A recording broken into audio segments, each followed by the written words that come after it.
Thank you, Uzair, and thank you everyone listening and watching to us around the world. So let's go ahead and see what we talk about today. So, in some of the previous episodes, we've been talking about the home buying process, but we never really got to touch base on some of the most important phases that you go through when buying a home. जैसे कि एक होता है आपका inspection process जिसके ऊपर आज हम बात करेंगे. So right away मैं आपको पहला सवाल पूछूंगा, which is the inspection period and why is it so important? So in Urdu, inspection period और उसकी like importance क्या है? बहुत अच्छा क्वेश्चन है और बहुत अच्छा टॉपिक आज आप लेकर आए और जैसे कि शो से पहले भी हम डिस्कस कर रहे थे कि आपके पास काफ़ी लोगों की इंक्वायरीज आई हैं और इस बार भी लोगों ने सवाल पूछे हैं. तो इंस्पेक्शन जो है हर प्रॉपर्टी का it has to be done properly और मस्ट है, चाहे आप कैश की प्रॉपर्टी खरीदें या चाहे आप उसको फाइनेंशियल मतलब फाइनेंस करवाएं. अनलेस ये कि कुछ प्रॉपर्टीज ऐसी होती हैं जो कि इन्वेस्टमेंट प्रॉपर्टीज होती हैं, इन्वेस्टर्स के लिए होती हैं and they are being sold as is. लेकिन उसमें भी हम कहते हैं अपने क्लाइंट को बताते हैं कि इंस्पेक्शन करा लें, कम से कम उसमें आपको अंदाज़ा हो जाएगा कि उसमें क्या क्या प्रॉब्लम्स हैं. जी. तो इंस्पेक्शन जो है बहुत ज़रूरी है. उसके बगैर जो है काफ़ी चीज़ों के बारे में आपको नहीं पता चल सकता कि घर की फिजिकल कंडीशन देख के आप बता सकते हैं, लेकिन आपको नहीं पता कि उसके सिस्टम, दीवारों के पीछे फ्लोर्स वगैरह कैसे हैं. बिल्कुल. I mean, whenever someone sells their house, वो सजा के ही रखेंगे ना, ऐसे तो कोई भी नहीं चीज़. तो बिल्कुल ऐसा होता है कि जैसे शादी करते हैं तो लड़की को कैसे सजा के चाहे कितनी भी बदशक्ल हो, लेकिन मेकअप जो है उसको कितना खूबसूरत बना देता है. तो वही हिसाब घर का है कि जिसको बेचना है तो उसको घर को अच्छी तरह से टिप टॉप करके मेंटेन करके रखे. बिल्कुल ऐसे ही है. So जो second सवाल है वो ये है कि what are some of the things that are covered in the home inspection? So जब inspector property पे आता है वो कौन सी चीज़ें देखता है? What does he look at? Property inspection में जो है तकरीबन 8 से 10 चीज़ें हैं जो कि वेरी इंपॉर्टेंट हैं, जो कि एक इंस्पेक्शन के अंदर देखी जाती हैं. उसमें आपका फिजिकल स्ट्रक्चर जो है एक्सटीरियर उसमें आपका शामिल है, रूफिंग आपकी शामिल है, plumbing, electrical, air conditioning and heating system, आपकी इंसुलेशन, ठीक है, आपकी फाउंडेशंस, आपकी जो डोर्स और विंडोज, ये सारी चीज़ें हैं, आपकी फेंस, आपकी जो है इंटीरियर ऑफ द प्रॉपर्टी जो है. So these are the major things उसको वो देखते हैं. So I mean HVAC, roof, plumbing, these are things जो अगर आपके घर में सही तरह से नहीं work कर रही तो you will face headaches in the future. बिल्कुल. और उसमें सारी चीज़ें देखते हैं, लेकिन 5 चीज़ें जो होती हैं वो क्रिटिकल होती हैं. उसमें आपकी foundation, roof, heating and air conditioning, electrical and plumbing.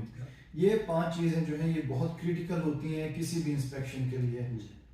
तो ये जो इंस्पेक्टर्स आते हैं प्रॉपर्टीज के ऊपर, do they need to be licensed? No, ये जो इंस्पेक्टर आते हैं पहली बात तो ये कि ये जो है Texas real estate commission board से और टेक्सास लाइसेंसिंग बोर्ड से इनका टेस्ट होता है, इनके एग्जाम होते हैं, लाइसेंस होता है इनके पास. लेकिन keep one thing in mind, ये जो इंस्पेक्टर आते हैं ये प्रॉपर्टी का जनरल इंस्पेक्शन करते हैं, फिजिकली देखते हैं, विजुअल देखते हैं. बट ये इंस्पेक्टर जो है स्पेशलाइज नहीं होते हैं आपकी फाउंडेशन में, आपकी रूफिंग में, heating air conditioning, plumbing and electrical.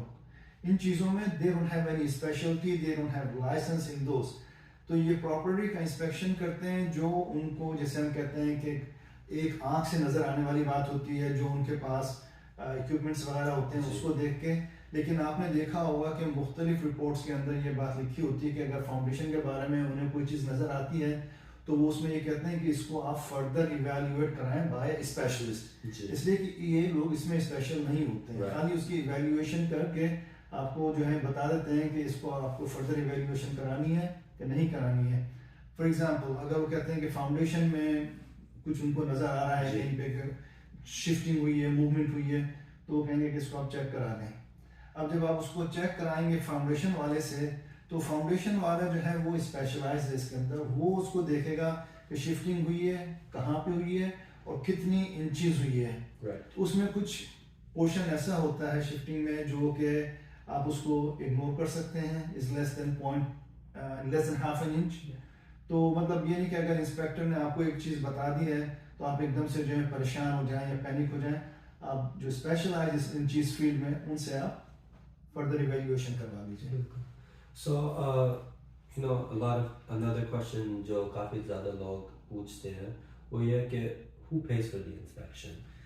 हाँ, काफ़ी इसमें कंफ्यूजन है, बहुत कंफ्यूजन है। बहुत अच्छा सवाल पूछा है जिसने भी पूछा है। देखिए, घर आप खरीद रहे हैं एज अ बायर, ठीक है, ये आपकी जिम्मेदारी है कि उस घर के अंदर के जो सेलर है वो आपको सेलर डिस्क्लोजर दे देता है, and most of the time they are trying to be truthful and honest. लेकिन बाज़ औक़ात जो सेलर होते हैं वो घर में रह भी रहते हैं तो उनको चीज़ों के बारे में नहीं पता होता है। कुछ ऐसे होते हैं जो रेंटल प्रॉपर्टीज होती हैं, उसमें टेनेंट्स होते हैं, तो उसको सेलर को पता नहीं कि क्या है, तो उसके लिए बहुत ज़रूरी होता है इंस्पेक्शन। तो इट इज़ ऑलवेज बायर जो है उसकी रिस्पॉन्सिबिलिटी होती है इंस्पेक्शन के पैसे के पे करने का। तो ये जो इंस्पेक्शन होती है इसकी एवरेज कॉस्ट क्या होती है, like what range can it fall between? हर एक डिफरेंट होती है फ्रॉम इंस्पेक्टर टू इंस्पेक्टर। दूसरी ये कि प्रॉपर्टी का साइज कितना है जी, प्रॉपर्टी जो है उसका टोटल एरिया कितना है, उसकी एज कितनी है जी, और उसके अंदर जो एमेनिटीज वगैरह हैं ये हैं। तो it's a big factor. It could be anywhere 300 से लेके बस 700-800 अप टू $1,000 डिपेंडिंग कि कितनी बड़ी प्रॉपर्टी है। सो आई मीन दैट अमाउंट इतनी ज़्यादा नहीं लगती जब आप बिगर पर्सपेक्टिव से देखें कि आप $500,000 का घर ले रहे हैं, बिल्कुल। तो अगर आप $300 से $700 अपनी पॉकेट से निकाल रहे हैं टू मेक श्योर कि आपकी $500,000 or even 300 or even 200, however much you're spending thousands, hundreds of thousands of dollars. Inspection we always say is a lifesaver Yes, and money saver. money saver, long-term money saver. Long term money saver.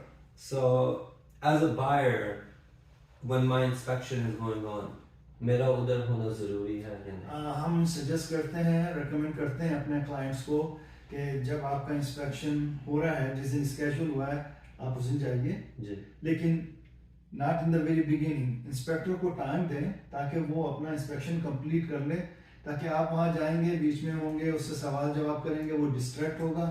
So like 30 minutes और 45 minutes prior to that उसको inspector से आप पूछ लें कि कौन सा best time है आने का, वो आपको बता देगा। देन आप जाएं, उससे बात करें, वो आपको सारी चीज़ें समझा देंगे। awesome, awesome. So अब हम एक फेज पे आ गए हैं in the home buying process के। हमारा इंस्पेक्शन हो गया, हमें इंस्पेक्टर ने रिपोर्ट दे दिया कि इस घर में this item is defective, this needs work. At that point, how do we negotiate the repairs with the seller? Great question, बहुत अच्छे सवाल लेकर आए आज आप। Thank you. अच्छा, उसमें सबसे मोस्ट इम्पॉर्टेंट चीज़ ये है कि जो इंस्पेक्टर आपको इंस्पेक्शन रिपोर्ट देता है, जी, it depends, it could be anywhere from 15 pages to 60 pages and maybe more। बहुत comprehensive रिपोर्ट होती है जी, लेकिन इसका मतलब ये कि नहीं है कि आपके घर में सारी खराबियां हैं जो उसमें हैं। 90% ऑफ देम जो उसमें होती हैं वो रिकमेंडेशन होती हैं जी, कि देखिए आपका घर जो बना है वो बना है लाइक से 1980s में या 1990s में या 2000 में या अगर 70s में भी बना है, लेकिन जो इंस्पेक्शन आज इंस्पेक्टर कर रहा है उसके पास जो बिल्डिंग के कोड्स हैं वो मोस्ट रीसेंट बिल्डिंग कोड्स हैं। तो अब जब आपका घर बना था आज से 20 साल पहले, 30 साल पहले, 40 साल पहले, उस वक्त बिल्डिंग के कोड्स वो नहीं थे, उसमें वो चीज़ें नहीं थी। तो इसका मतलब ये नहीं है कि आपका घर जो है डिफेक्टिव है, आपके घर में प्रॉब्लम है जी, खाली वो रिकमेंडेशन होती हैं कि अगर वो उसमें ऐड हो जाए so that can add to the value और उसकी घर की एज बढ़ जाती है। राइट। तो उसमें ये होता है जो क्रिटिकल चीज़ें होती हैं, जैसे मैंने कहा 5 चीज़ें क्रिटिकल होती हैं आपकी, foundation, roofing, heating air conditioning, electrical and plumbing. उसके अंदर अगर क्रिटिकल आइटम्स हैं, क्रिटिकल इश्यूज हैं, तो आपका जो रियल्टर है वो सेलर के रियल्टर से निगोशिएट करेगा।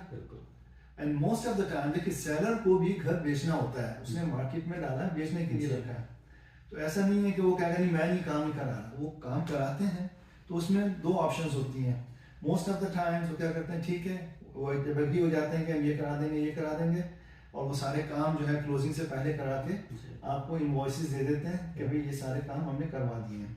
Now is up to you, आप अगर अपना इंस्पेक्टर दोबारा भेजना चाहें चेक करवाने के लिए, you are more than welcome, और नहीं तो इस आपकी मर्जी है, या तो इस तरह से वो कर देते हैं। दूसरा ये कि वो कहते हैं हम आपको कुछ अलाउंस दे देते हैं, पैसे दे देते हैं, तो दैट्स बिटवीन योर रियल्टर, और इसके लिए हम हमेशा से कहते हैं कि किसी ओंगे बोंगे रियल्टर के साथ आप काम करेंगे, उसका ओंगा बोंगा हमेशा एजेंट ही होता है।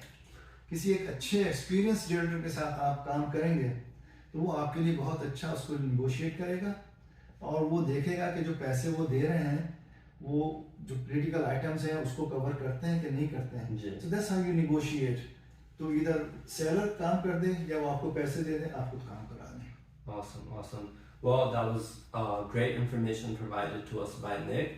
Like I said in the beginning, this is one of the few things that can make or break the deal. Of course. अगर seller ये चीजें नहीं honor कर रहा और you know the house is priced way higher than it's supposed to be and it needs you know thousands of dollars worth of repairs, we won't you know. इसीलिए जो है इंस्पेक्शन पीरियड जो होता है ये कराया जाता है ऑप्शन, इंस्पेक्शन आपका जो होता है वो ऑप्शन पीरियड के दरमियान, ताकि अगर आपकी डील नहीं बन रही है और वो आप समझ रहे हैं कि ये डील खराब हो जाएगी, तो इससे पहले कि आपकी अर्नेस्ट मनी जो है डूब जाए, आपका एजेंट जो है या आपका रियल्टर जो है उसको टर्मिनेट कर देता है ऑप्शन पीरियड में, to save your earnest money. Well, thank you guys so much for tuning in to another episode of the Sapphire Show, and we will see you guys